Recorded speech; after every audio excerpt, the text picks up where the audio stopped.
Dua tunggal putri Indonesia lolos ke babak 16 besar Kumamoto Masters Japan ke 2025. Dua wakil tunggal putri Indonesia, Gregoria Mariska Tunjung dan Nikade Dinda A. Pratiwi, sukses melangkah ke babak 16 besar Kumamoto Masters Japan 2025 yang digelar di Kumamoto Prefectural Gymnasium, Jepang, Rabu 12 November tahun 2025. Gregoria Mariska Tunjung mencatat kemenangan dramatis atas wakil Taiwan, Hang Yiting, melalui pertarungan 3 game. Tertinggal lebih dulu di game pertama, Gregoria berhasil bangkit dan menutup laga dengan skor 17-21. 21-9, 21-18. Sempat kesulitan di game pertama, Gregoria bangkit di 2 game selanjutnya untuk memastikan langkah ke babak 16 besar, tulis PBSI dalam akun Instagram resminya. Pertemuan ini menjadi momen spesial bagi Gregoria. Ia terakhir kali menghadapi Hang Yiting pada Vietnam International Challenge 2017, di mana saat itu Gregoria harus mengakui keunggulan lawannya. Kemenangan kali ini sekaligus menjadi ajang pembalasan manis bagi tunggal putri peringkat 4 turnamen tersebut. Sementara itu, Nikade Dinda A. Pratiwi tampil mengejutkan di penampilan perdananya pada turnamen level BWF Super. Ke-500 pebulu tangkis muda Indonesia berperingkat 92 dunia itu berhasil menumbangkan unggulan ke-6 asal Thailand, Busanan Ongbamrungpan, dalam duel ketat 3 game, 21-15.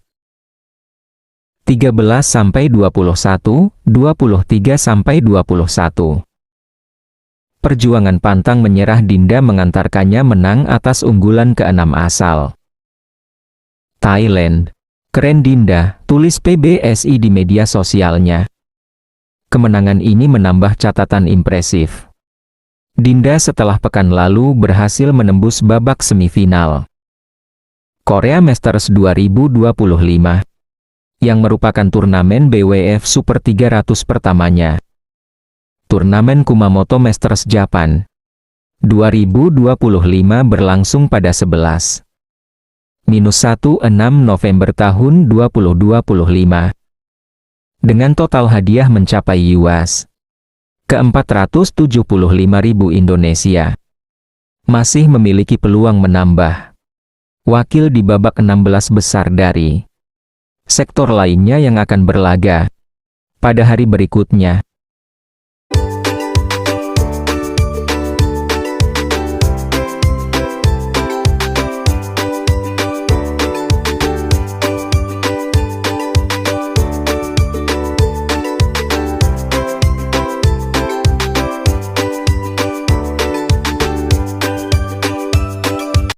Ganda putri Indonesia Apriani Rahayu dan Siti Fadia Silva. Pasangan ganda putri Indonesia, Apriani Rahayu dan Siti Fadia Silva Ramadhanti, mengawali kiprah mereka di Kumamoto Masters Japan 2025 dengan hasil gemilang. Mereka menumbangkan wakil tuan rumah, Sayaka Hirata atau Haruna Konishi, dalam 2 game langsung di Kumamoto Prefectural Gymnasium. Selasa 11 November tahun 2025, Apriani Fadia tampil solid sejak awal pertandingan dan menang dengan skor 21-12, 21-18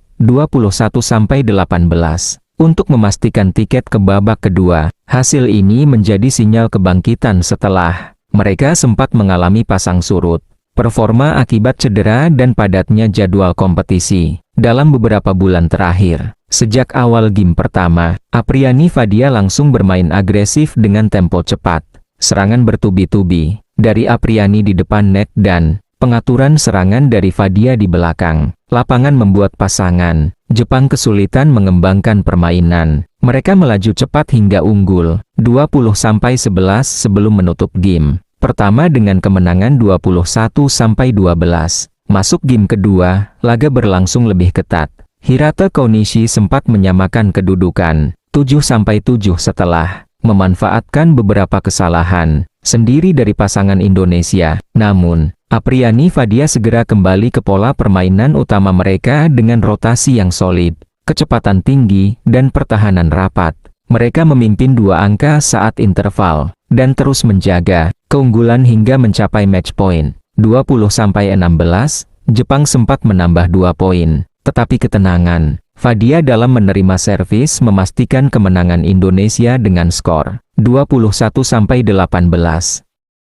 Kemenangan ini menjadi modal penting bagi Apriani Fadia untuk menghadapi tantangan berikutnya di turnamen Super 500 tersebut.